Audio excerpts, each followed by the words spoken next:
ירושלים תשכח ותשכח תשכח ימיני. Ce shiur est en réponse à deux questions qui m'ont été posées. Une est comment doit-on faire le Seder de Tu Bishvat, c'est-à-dire qu'est-ce que nous devons faire à Tu Bishvat. Et on va tout de suite expliquer d'où vient cette coutume, ce minhag.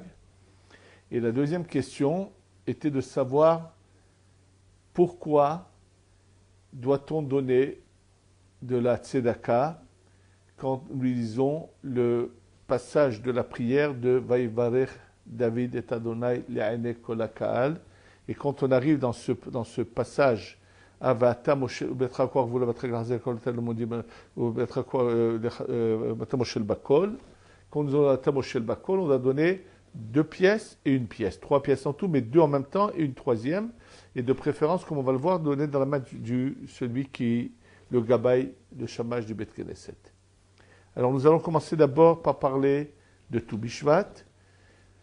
D'abord, ce qu'il faut savoir, c'est que ce jour, le jour de Tu Bishvat, est appelé dans la Mishnah Rosh Hashanah la Ilanot. Il est considéré comme le jour de l'an des arbres, et cela a des conséquences de halakha par rapport au compte que nous devons faire avec les arbres, puisque les 3 premières années, les fruits qui poussent, éventuellement, si c'est le cas, sont interdits, ça s'appelle orla. Et donc, c'est tout ce qui est marqué dans la Mishnah. C'est un jour où nous ne récitons pas le Tachanoun dans la prière. Donc, en l'occurrence, cette année, c'est ce jeudi. Jeudi matin, il n'y aura pas de Tachanoun. Mais de faire un seder le soir de Tu Bishvat, l'origine, d'où vient-elle?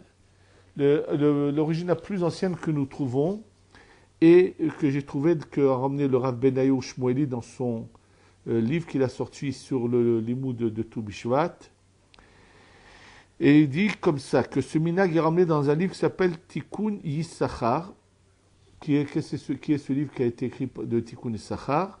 C'est un Rabbi Yissachar Ben Soussan, qui est d'origine du Maroc, qui était venu en Eretz Israël à l'époque des élèves du Harizal. Et lui écrit dans son livre, donc ce Rabbi Yissachar Ben Soussan, écrit dans son livre, Minhag Ashkenazim, et d'ailleurs ce minhag est ramené ensuite par le Magen Avraham dans le Elio Rabbah et le Pri Hadash, de faire un seder de Perot. Et de là, ça s'est répandu dans tout le peuple d'Israël. Rabbi Chaim Falaché le ramène également. Et donc, c'est quelque chose qui ensuite s'est répandu partout. Il n'y a pas de quantité de fruits à manger. Il n'y a pas de fruits particuliers à manger. La seule chose que nous pouvons trouver, c'est le Béni Issachar qui ramène, et le Béni Israël le ramène également, qui s'est recommandé et bien que ce soir-là, de prier pour que, à Sukkot prochain, nous aurons un bon étrog pour faire la mitzvah de Lulav et étrog. Mais, en général, la coutume est de prendre surtout perot shinishta beha b'hem Eretz Israël, les fruits par lesquels Eretz Israël est loué, qui sont mentionnés donc dans le verset, mais il n'y a aucune obligation. Donc, c'est une coutume qui s'est répandue, c'est très bien, et bien sûr, c'est bien de se réjouir ce jour-là, de faire des brachot, des remerciements à Dieu, et de faire les brachot avec kavana, puisque lorsque les brachot sont faites avec kavana, à part qu'on a bien servi à Dieu, qui est le plus important, soi-même profitons de lumières extraordinaires qui descendent sur nous dans notre neshama. Donc très important de faire bien les brachot, de bien les réciter, de bien savoir où mettre l'accent, Baruch, Ata, ensuite le nom d'Hachem, ensuite Eloheinu, Melech, Ha'olam, Boré, Peri, Ha'etz, ou Boré, Peri, Ha'adama, ou Boré, Mine, Mezonot, et ainsi de suite. On va tout de suite parler de l'ordre des brachot, mais c'est le plus important, c'est qu'elle soit faite avec cœur, essayant de comprendre ce qu'on fait dans la bracha et les dire correctement. Donc, c'est bien de se réunir et de faire des brachot. À l'origine, il y avait un petit livre qui s'était répandu, où il y avait même une lecture. Simplement, ce livre, aujourd'hui, nous savons l'origine de cet écrit. Les écrits de ce livre viennent d'un livre qui s'appelle Hemdat Yamim. Hemdat Yamim, dont pendant longtemps, beaucoup ne connaissaient pas l'auteur. Qui était l'auteur de ce livre, qui a l'air d'un livre de kabbalistique, avec pas seulement des prières, avec des explications et kabbalistiques. Simplement, avec le temps, on a découvert qui était l'auteur de ce livre. C'était ni autre que le disciple du faux Messie Shabbatai Tzvi, qui s'appelait Nathan Ha'azati. C'est lui l'auteur de ce livre. Et il a exprès caché son nom, parce qu'il savait que quand ensuite tout le monde a banni ce faux Messie qui était Shabbatai Tzvi, qui malheureusement était au départ un très grand érudit, un très grand rave, qui en fautant a trébuché et s'est fait passer pour le Mashiach et malheureusement a causé un grand malheur. À cause de lui, un nombre inimaginable de juifs sont devenus musulmans. Et bref. Et donc, ce disciple qu'il avait, qui s'appelait Nathan Ha'azati, a écrit un livre qui est apparemment plein de sources kabbalistiques. Et il faut voir tout ce qu'il ramène dans ce livre et les prières qu'il a instaurées. Mais comme il n'avait pas marqué son nom, elles se sont souvent énormément répandues et ont été utilisées, surtout en Afrique du Nord, dans beaucoup de passages. Il y a des fois des passages qui viennent de ce livre qui s'appelle Hemdat Yamim, comment on ouvre le Sefer Torah pour les fêtes. Il y a des passages qui viennent de ce livre-là. Et entre autres, cette petite fascicule qui était très connue, Pli'at Sadar, qui venait de lui, avec c'est ce qu'il avait instauré.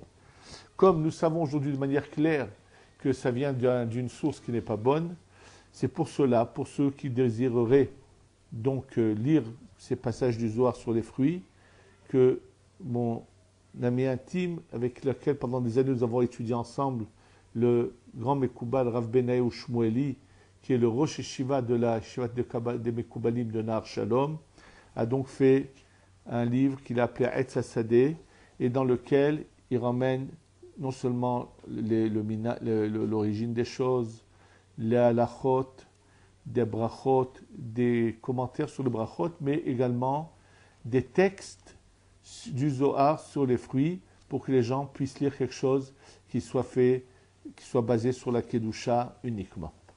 Mais il n'y a pas d'obligation. Le plus important, c'est de dire des divrei Torah, c'est sûr, à ce moment-là, de dire quelque chose, bien sûr, qui a un sens profond à cette fête c'est pas par hasard que ça tombe le 5e mois de l'année par rapport à Rosh Hashanah, par rapport à Tishrei. Et bien sûr que dans un cours que vous pourrez voir sur le site, j'explique la profondeur de ce jour-là. Maintenant, en ce qui concerne les brachot, l'ordre des brachot, nous devons commencer par Mezonot, donc première bracha. Ensuite, qu'on appelle ça Mezonot, Geffen. Donc après ça, c'est prendre du vin et faire la bracha de Boré Pera Geffen dessus. Ensuite, un fruit des arbres pour dire Etz, et après Adama. Et ensuite, s'il y a l'occasion de dire Shakol, il n'y a pas d'obligation, puisque Shakol, ce ne serait pas quelque chose qui concerne les fruits. Mais entre Etz et Adama, pour les Sfaradim, même si on a commencé par Adama avant Etz, c'est pas grave. C'est uniquement pour les Ashkenazim qu'il faut d'abord commencer par Etz et après Adama. Le Mechaber ne met pas l'accent là-dessus, on peut d'abord dire Adama et ensuite Etz, il n'y a aucun problème.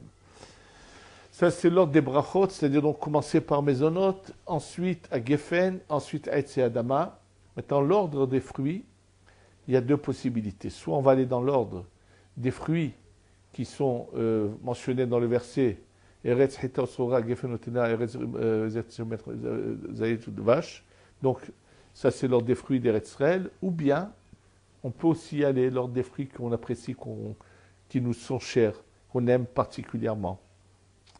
par exemple, quelqu'un qui a devant lui, je donne un exemple, comme il aime particulièrement la mandarine ou la poire ou la pomme, il pourra les prendre en premier pour faire etz dessus, bien qu'il y a devant lui des fruits d'Eretzrel comme les figues qui passent donc avant, et ainsi de suite. Mais le choix, c'est ou bien on prend en premier des fruits d'Eretzrel, ou bien ce qui est haviv, ce qui est cher à ses yeux.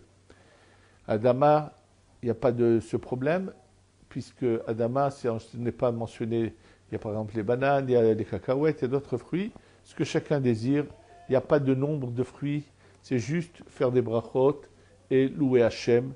C'est ça le plus important. Et l'ordre, comme je vous l'ai dit, c'est toujours d'abord Mezonot, ensuite Geffen, Etz et Adama.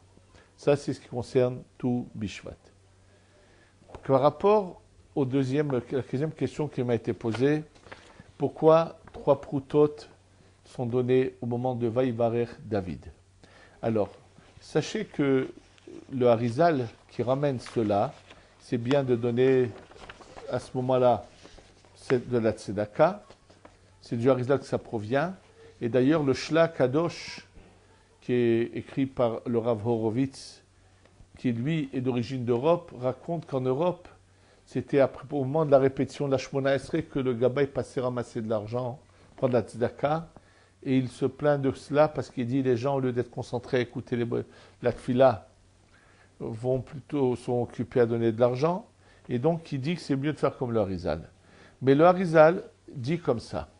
Donc dans le Sha'ar HaKavanot explique qu'en réalité, c'est tous les matins, il faut donner de la tzedaka, normalement ça aurait dû être avant la tfila, puisqu'il est marqué dans le Pasuk, Va'ani betzedek eheze panecha.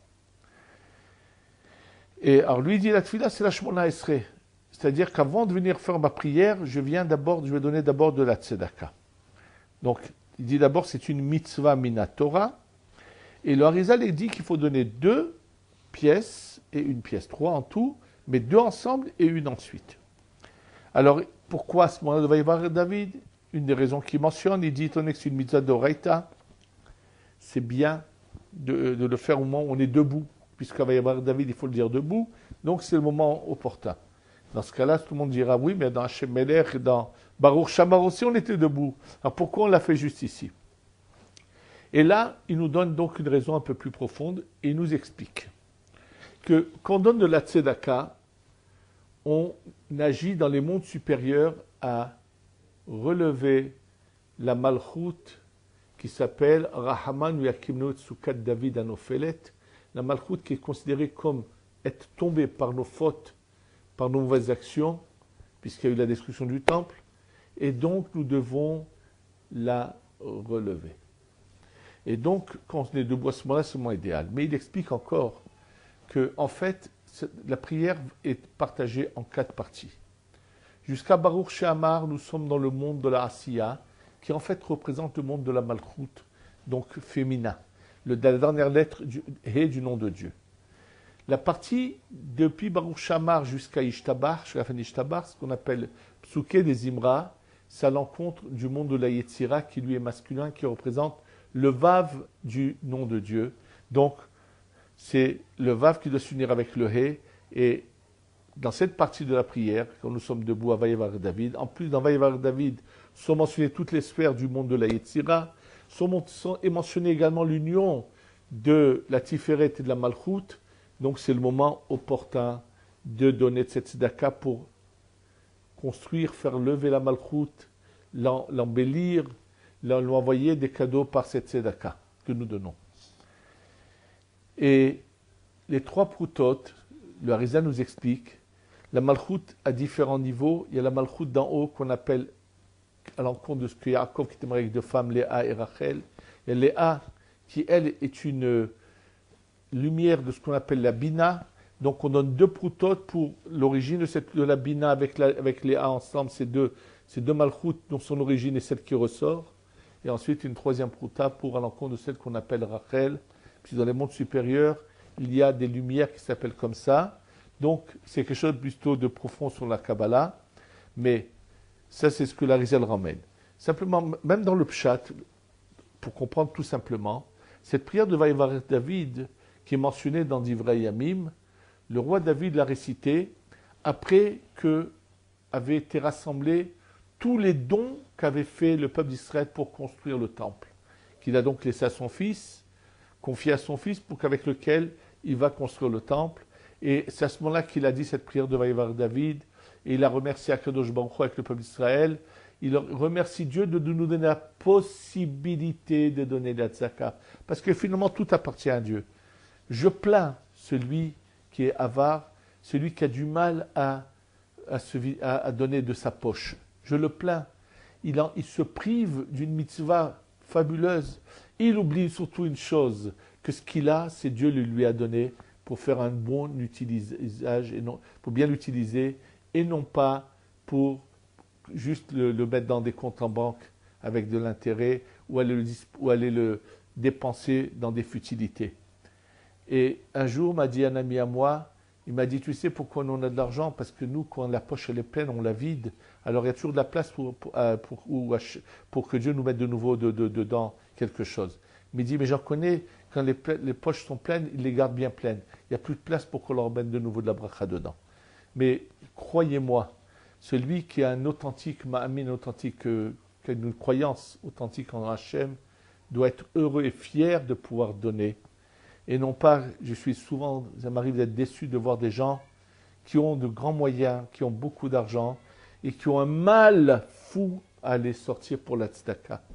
Ils ne savent pas quel tort ils se causent, et quelle erreur ils commettent, et qu'ils ne savent pas que si Hachem leur a mis quelqu'un sur leur chemin pour pouvoir aider, ils doivent ne jamais rater cette occasion, et être contents de le faire. Et tzedaka tatzilum, d'abord, ils se protègent des pires des décrets que Dieu préserve, et s'ils savaient le bien qu'ils font leur neshama, et combien ça a une valeur devant Hachem, ils sauteraient sur cette mitzvah, ils courraient après la mitzvah, car ils ne savent pas combien ils gagnent à faire cette mitzvah. En tous les cas, c'est ça le sens de cette mitzvah de Tzaka au moment de Vaïvarer David. Et s'il y a des questions, bien sûr, vous êtes tous invités à les poser, et Be'ezrat Hashem, on essaiera toujours de vous donner les réponses et les éclaircissements nécessaires. Be'ezrat Hashem, Amen. Shiye tu bishvat sameach, et que ça soit une geoula pour l'Am Israël. Amen.